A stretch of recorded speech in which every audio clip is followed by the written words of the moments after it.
Welcome to Shorty Supercoach, and what a cracker of a weekend it was. It was great to have footy back, wasn't it?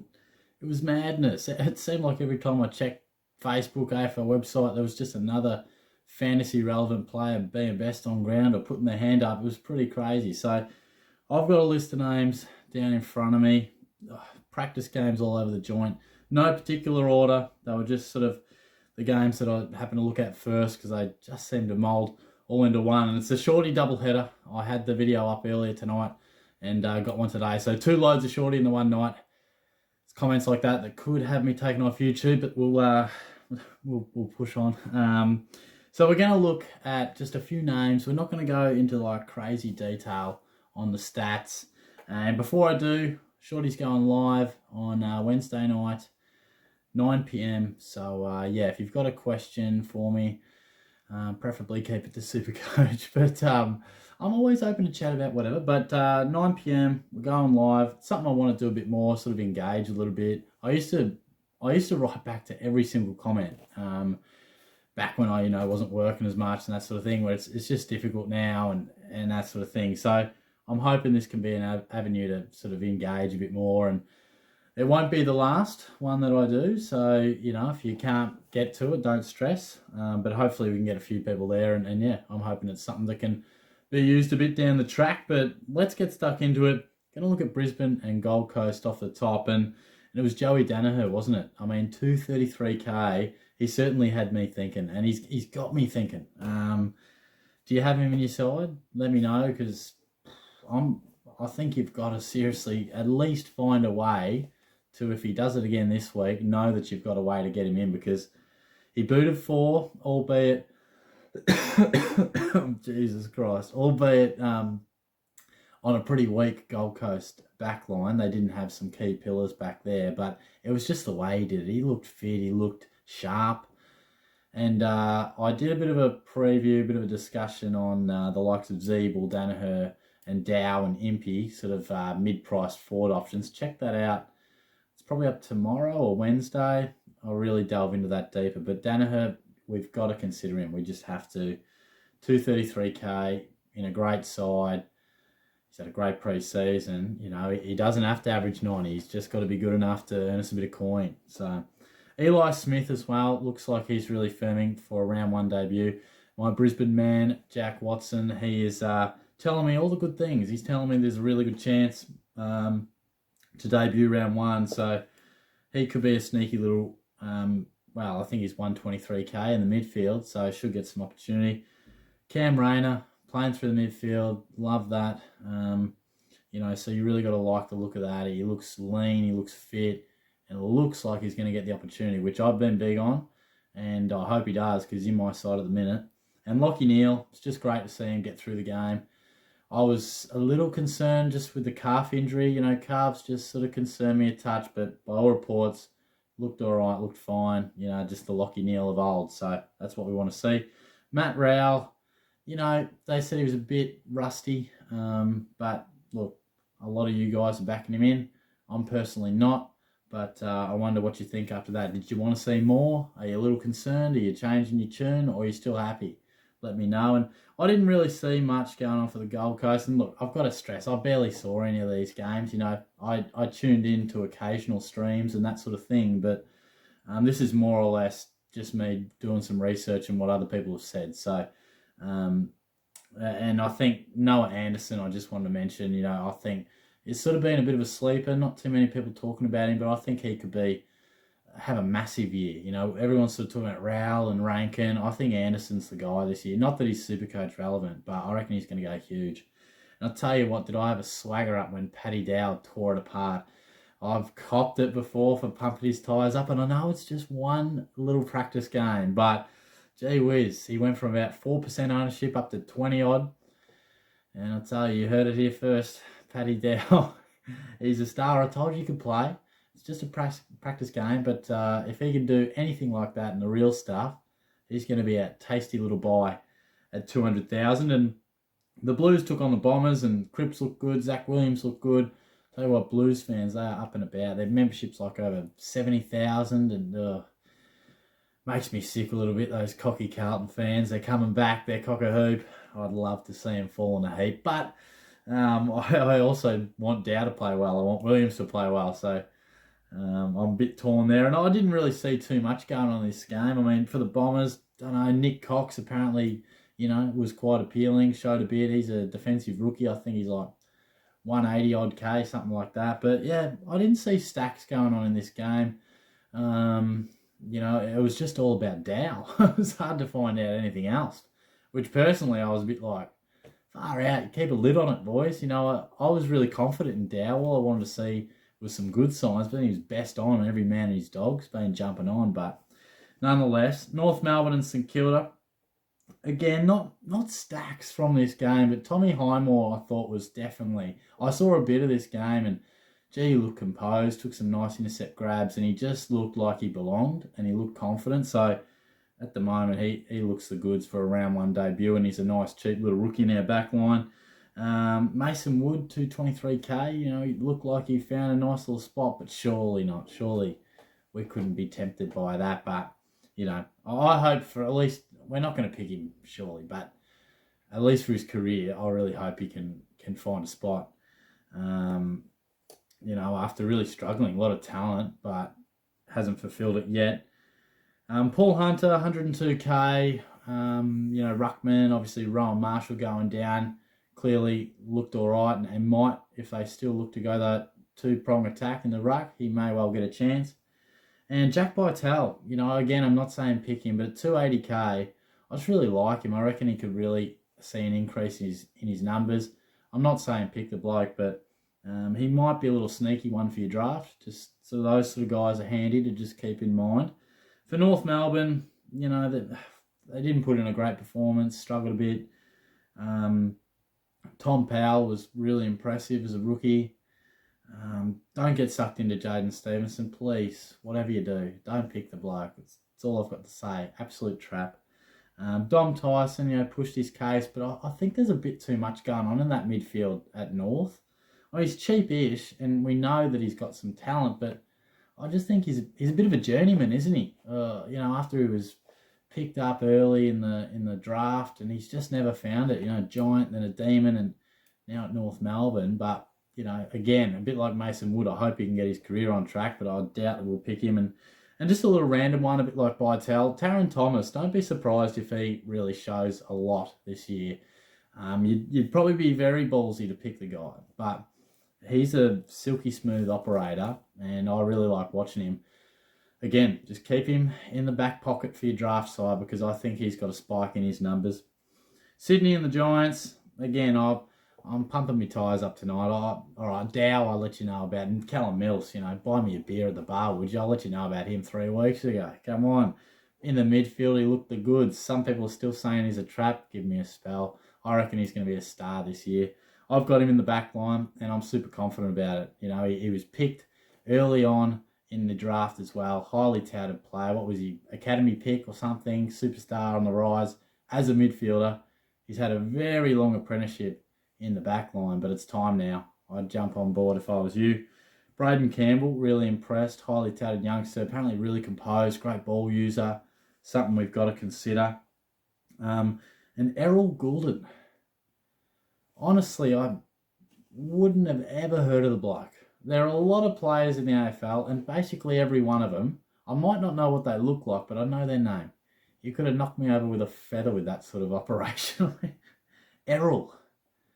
Can play the game, but he's got to have a word to his parents, I'd say, because that's rough. Errol. But anyway, played well. Put his hand up, so he's one to keep an eye on. And Nick Blakey, again, falls into the awkwardly priced category. Have to have some fairly large pills to go with him, but he looked sharp. I don't think he's got a guy who's going to rack up heaps of touches, but what he does is classy. Lovely left boot. He's got a nice step on him, a good little turn. Again, I'm not going to pick the guy, but do not be surprised if we see a spike in his numbers. And there was a bit going on at the Giants. Tom Green, well, he couldn't have been more impressive in my opinion. I saw a few quarters of this game as well, and he was around the stoppage a lot. It's always worth, seeing what these guys do, but also seeing who's not there. There's always an opportunity for these guys because the coaches want to see it. and what they saw they would have enjoyed. So I think Green is going to be an inside mid for the Giants this year, and I think he's going to be a regular at the centre bounce, despite what is a pretty star-studded midfield. And Cornelio and Josh Kelly, again, looked really sharp. If you're interested in either of those, they really did their cause plenty. Timmy Taranto, I think you would have liked what you saw too. From what I saw, he was pretty solid. I'm not a massive fan of just his price point and what I think he's capable of. I still don't think he uses the ball well enough. So I'm just not sure, he's the right guy around that price, but he is fairly popular.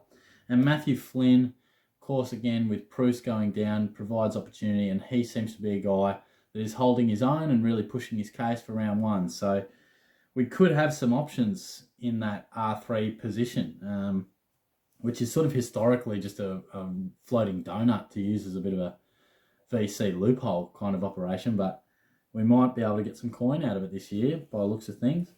The Dogs and Hawthorn, I didn't see any of this game, but by all reports, Josh Dunkley played a lot of midfield time. But it's worth noting there were a lot of Dogs out. I don't think Bont played. I know Treloar didn't play, and there may have been others. So I'm standing firm on this. I'm not going with Dunkley. I'm not going anywhere near him. And he's one of my favourite players. I started him last year, I think. Did he start with the 2-1-30s? Whenever it was before he got injured, scoring really good footy, really good points. And then he moved forward. I'm just too concerned. You would have, if you watch this channel, you know my thoughts. I'm not picking Doggies midfielders. Too much going on in there for me.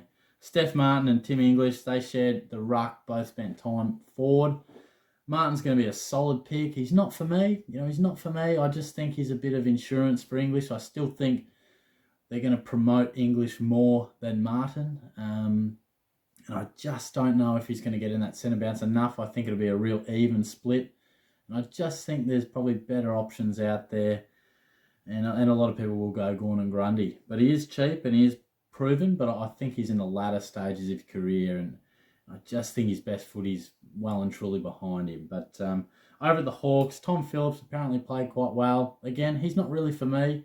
I just don't think he's ever really provided great scoring, and I don't see it improving at the Hawks, who I think will really struggle. He's an outside mid. I just don't think he's going to produce a score or an average in the 90s. I think I'm more like your high 80s kind of. I think there's better options around. He's not always the best ball user, but yeah, some people are liking him. Connor Downey really showed a lot. Looks like he's a good chance to debut. Denver Granger Barras, I'm not sure if he did his case all that well. I didn't hear much of a mention from him. A lot of hype, but don't know. I think he'll still probably play. Whether we go with him, we'll just have to wait and see. But there wasn't too much that I could find about how he went. But I think he's a really likely type. Intercepting, Sicily's out. I think he's the sort of guy who's ready to step up to the level. But we might want to see a bit this weekend, I dare say. And Freo and West Coast. There was a lot to like about the Dockers. Nat Fyfe's goal was right up there. That was an absolute beauty. Just a smother, gets it back, and goes bang. But having said that, I'm a massive no on Fyfe in terms of picking him. I just think he's going to play a fair bit of time forward. And I don't know about you, but I want to pay that sort of coin and see my boys in the midfield around basically every stoppage. I don't want to see them resting forward too often, particularly in probably a weaker side. Dockers may challenge for top 8, but yeah, Fyfe's probably a no for me. But Hayden Young, again, he's one of my favourites, been on my side since day dot, and he looked really good. I think we'll be talking about 4 or 5 rounds in, they'll all be talking about his beautiful left foot. They'll be talking about him, I guarantee it. Josh Treacy, Heath Chapman, a couple of young guys. Treacy, I think, if that's even how you pronounce it, is an R3 option.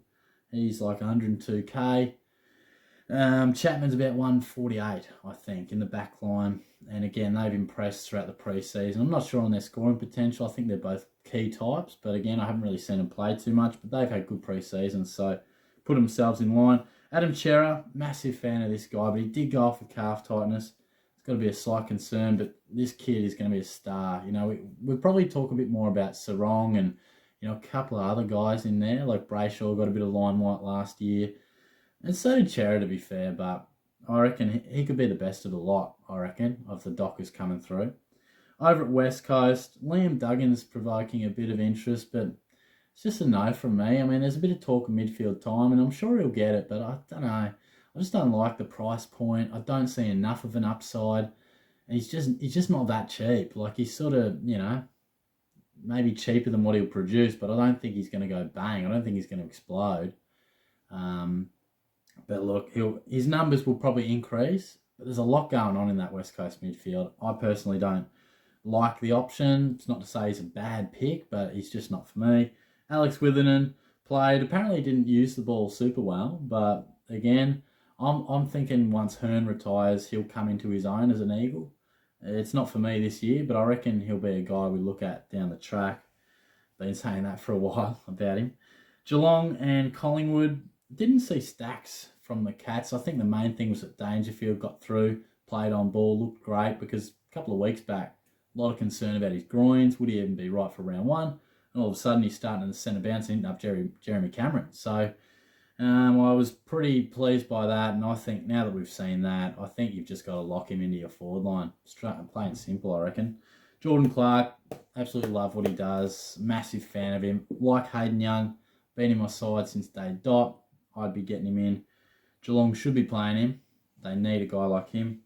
And as for the Pies, there was a few youngsters to have a look at. Oliver Henry was probably the main one. Looked like he really put his hand up for a round one berth. And interestingly, he started the game. You'll often see young guys, in these games, clubs like to expose lots of players to the game, and often they'll put in guys who aren't in their starting 22 or where they think they'll be. They like to put them in the second half and just give them a taste, see what they can do. But he started, someone like Trent Bianco came on after half time. So that's a good indication that Henry is really in the mix for Collingwood's best 22. Braden Sear, how do you say it? I say it twice every time. But it really interests me when there's a genuine position available. Adam Treloar goes, bang. There's clearly a spot for a lot of midfield minutes. But it's hard to pinpoint. Is it going to be Dacos? Is it going to be Sear? Is it going to be Brown or, something like that? It's really hard to put your finger on it, but apparently by all reports, he really gave it a good go. So he's worth a thought. And Jeremy Howe, I just wouldn't go anywhere near him. It's great to see him back. Had a great start to last year, scored some big totals, but again, I think he's come back a little bit slower from the injury as they would have liked. He's obviously, going all right, but I'd steer well clear. I know people might look at it and go, gee, there's value there, but I think he's far too risky, and there's a lot of good options in our backline this year, so steer clear for me. Last game, Port Adelaide versus Adelaide. Wayne Miller is shocking, just so disappointing. He can't get a run at it. He was in my side for a lot of pre-season. I did turf him when I was sort of rearranging a few bits and pieces, but shattering news for him because he was really eyeing some good stuff this year. And again, I can't remember what the injury was, but it's significant. It's long-term. He can't take a trick. Riley Philthorpe. Again, Philthorpe. Just don't know how to say his name, but highly touted player. Showed some signs. I think he kicked 4. So, again, he's a high-end rookie that we're probably going to think about. And Jackson Haitley apparently didn't set the world on fire. Looked a bit small in the guts, just sort of a bit youthful, got out-muscled. But he's a popular pick. I reckon people would probably want to have seen more. But I'll let you decide that one. Zach Butters got plenty of time around the midfield, which is promising, but you probably expect it. Practice game. They're going to look to try him in there, see what he's got. I really like him as a player. I just don't know what he is. Like, you say Zach Butters and you go, oh, he's exciting. But what is he? Is he going to be an inside mid? Is he going to be an outside mid? Is he a mix? Is he a forward? Is he a half forward? Where does it lie? Is he 60% forward, 40% mid? I just don't know what he is. And I'm not sure. I'm not sure if Port know exactly where his best spot is, and that concerns me. Personally, I prefer someone like Rayner, who I think the Lions understand what he is. He's an inside bull. So, just something to think about. Lockie Jones, really popular rookie pick, and for good reason. He looked really established, physical. He should really be in line for a round 1 spot. Connor Rosie, really disappointing. I didn't even know this, but apparently he's sort of struggling with that foot injury again, and apparently will be sort of managed which is what I was reading. So that sort of caught me off guard, which I was really warming to his prospects, and I think Port were too, and footy fans in general. So that's disappointing. And just one last one, and it's left field one, and probably not really classic relevant, but Willem Drew. I think he's a really likely type. He's at, I think, 310k. Really good inside mid. I wouldn't be surprised, maybe not for this year, but in the future, maybe when Boak and Rockcliffe take a backward seat, I reckon this guy is someone we could pick in our sides in the future. And like I said before, just keep him in your back pocket for Supercoach draft, I reckon. So, that is a wrap. That is a wrap. What are we going for? Touch over 20 minutes. Not bad. Not bad. Again, it was just sort of dot point form. Few names to take out. There was a lot of discussion points, so it's tough to sort of wrap it up. But I wanted to get the video up, soon after the weekend, and I wanted to get up the intro vid for Supercoach 360, who I'm sort of being involved with as well. So there's a few balls in the air, but there'll be plenty of content throughout the week. So stay tuned for that. Lots of discussion because we're getting close now. It's great to have games back, and we'll probably learn the most this weekend with some practice games, genuine practice games. And historically, the second one is a bit of a dress rehearsal for your round one. So I think we'll learn a hell of a lot more. So stay tuned for that. Great to chat. I'll talk to you soon. Cheers.